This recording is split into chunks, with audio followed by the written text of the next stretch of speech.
welcome to another episode on the Goddess Cave. Don't mind the same clothes, but we about to get real in the cave. We're trying to knock these episodes out. So, in this episode, I want to talk about the Gossip Girl. Okay,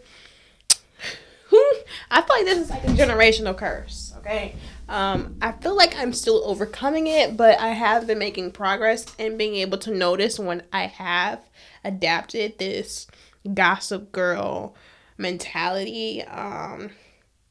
The what would you call it?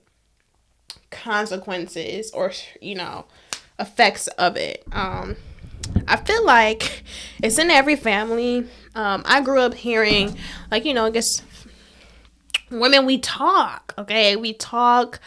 Hey girl, did you hear about this? Did you hear about that? Within the family. Just watching reality television created a certain type of dynamic that I feel like it's gotten just worse on top of social media and these shade rooms and da da da da da. So I want to tell you, hi, is it this way? Hi, my name is Ebony Gould and I am a recovering, sometimes backsliding gossiper.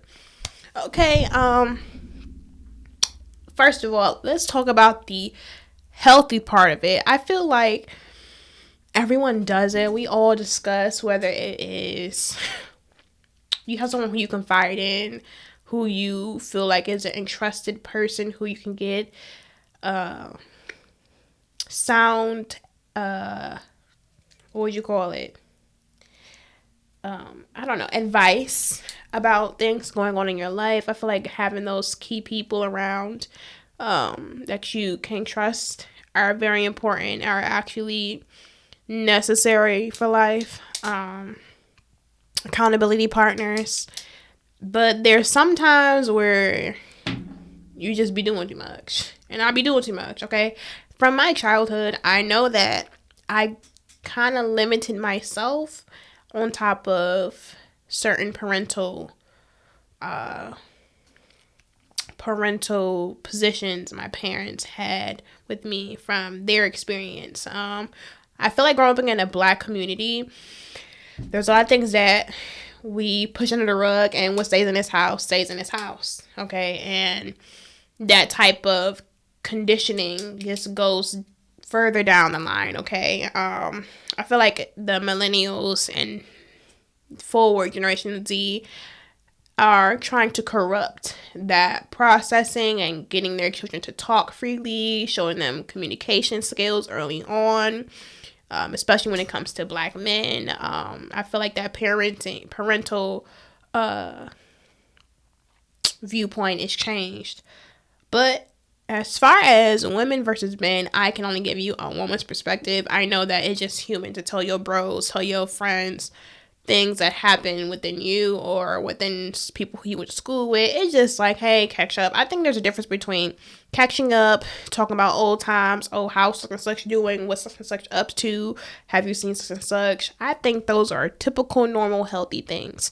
But dragging things out and creating a glass house for yourself, forget having a relational glass house of any sort. I think just creating your house from glass, from any type of whatever you have, oversharing only victimizes yourself because you're the person who put the information out there. For example, I've had a situation before where I overshared because I felt like I grew up in a deficit of feeling like I couldn't figure out things for myself. And I needed a parental or another person's perspective to understand, even though I may have had a good understanding. I guess I didn't trust that within myself. So the closer I became to people, and the same core people I have around right now, who I feel like I've limited my conversation with them more so because I felt like this was something I need to stop. So as I recreate a new dynamic of what that relationship should look like, I had to limit myself from those conversations. And it's nothing that I feel like right now I should have to really say too much. because I don't want to over give an explanation for something that I'm still working on too soon, to where I may, I don't know, get back into that same habit I'm trying to break. You don't have to over explain what you're doing. I feel like eventually, if you feel like those explanations are due to certain people, then go ahead, but don't prematurely do anything. Figure yourself out first. There's nothing wrong with that. And if those people are truly your friends, they will understand. Or family members, they will really understand at the end of the day. So, how to stop?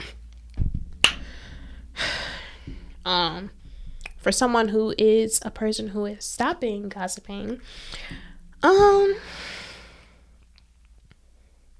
it's really just simple.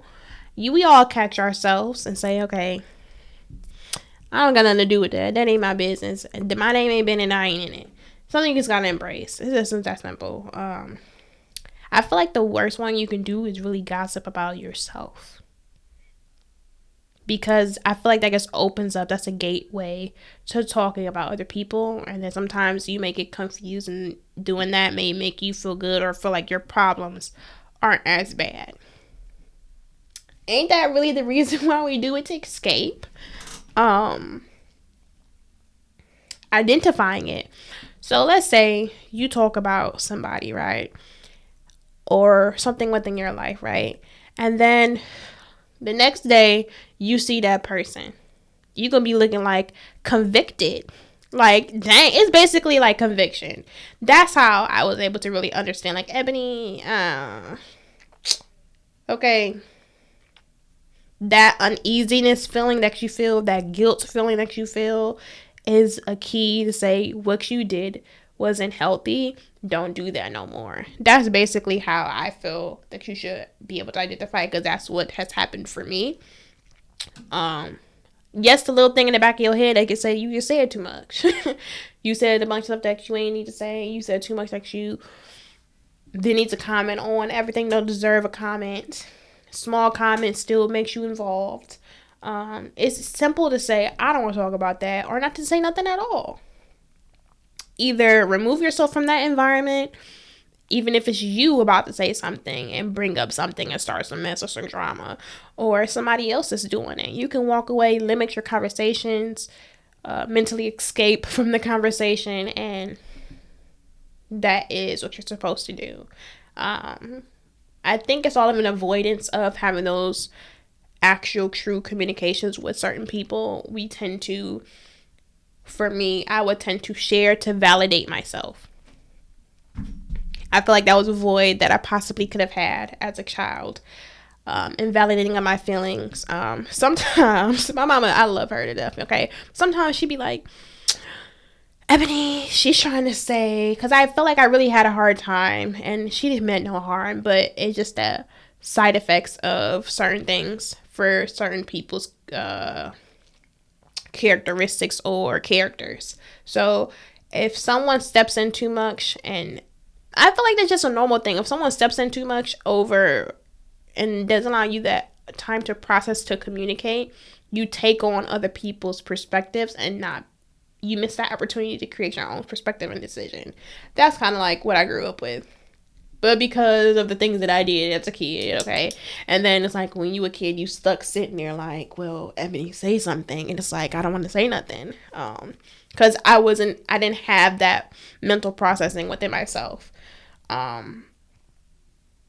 So that's basically one of the ways I feel like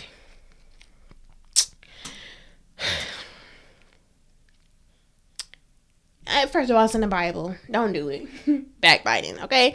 And just don't, what's the point of it at the end of the day? Whether you're talking about yourself, your situations, things you've been through, don't talk about yourself in a negative way. Talk about yourself from a big picture, as a teaching lesson.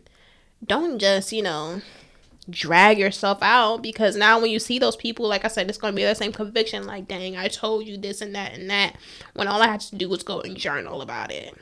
Now I feel like you have something on me, and because of the placement, my current energy placement at that time was negative, was drained, was bitter, was mad, was, I don't know, not healthy, not balanced, that now you reflect a certain energy because that's what I projected onto you. So it's not even that those people that you see are bad. It's because they represent a place in your life that you're able to remember. It's like being a drunken soul and then having an aha moment. What did I do last night? Oh, I did that. I did that. I did that. I did that. That's kind of like what it represents for me. And it gets brought off with guilt and shame on top of whatever else I was dealing with. And it creates this bad loop. But you're getting a release from it because you're able to express yourself. It's just simply validation. Like I said before, seeking validation. So you're creating this loop, but you're not really resolving anything. You really just want to have someone say, you know what, I understand. I can identify where you're coming from. And then that's it. Because you're really not hearing anyone else. You know what I'm saying? Because you can't hear yourself, because that's not what you're really seeking at that point. So even if someone is giving you a different perspective, if that is your situation, like myself, then you may use that and actually beat up on yourself and feel even worse about yourself than what you did before. So I think journaling is a top way to combat gossiping. Like, and first of all, didn't we all watch that movie with the girls with the what's the gossip book? What was that book called? Hold on. I think it was Gossip Girl. Was it? Let me see. It wasn't that. What was that? What was that book? Girl book. Movie.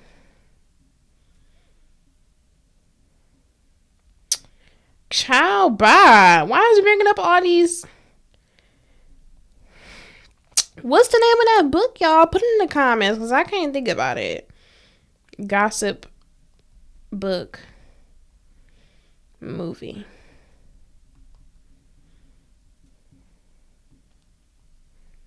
That is a dang on shame. It ain't even coming up. I know Google know. You know what I'm saying? Google want to know everything else about your life, but you can't tell me what book I'm reading. I mean, what movie I'm talking about. What's her name? What's her name? Lizzie? That's not Lizzie McGuire. Is that Lizzie McGuire? Girl, bye. They show me all. Anyway, y'all know the book with the girls, and they was gossiping in high school. Look at all that drama that it just came up. I'ma figure out the name of that movie, and I'ma put it in here because I know the name of the. Anyway, but yeah, it just brings off so much negative energy that you now have to detox yourself from. So as of gossiping, it's some tea that you may have to sip on yourself and say, child, bye. I don't need to be in that mess. I don't need to have my ears open to that energy. I don't need to. That may be something that you may need to do. How to stop it. If you are creating your own glass house, journal. If you're being invited to a glass house, mentally escape. Physically remove yourself, or just say, hey, that makes me feel uncomfortable. Identifying it. When you are confronted with the glass house that you created for yourself, or the glass house that you were invited with, how does that make you feel when you see those people, or where you're in that situation? How does it make you feel? Do you feel guilty? Do you feel bad? Do you feel like you're being judgmental? Do you feel judged? That's how you identify it. So, something that we all need to do. We all have done it. You may do it tomorrow. But being able to, like I said, identify how to stop. And acknowledging if you are or you aren't is one of the key ways that you can figure out how to stop your gossiping. So thank you guys for tuning into this episode. Hopefully this was helpful. See you in the next.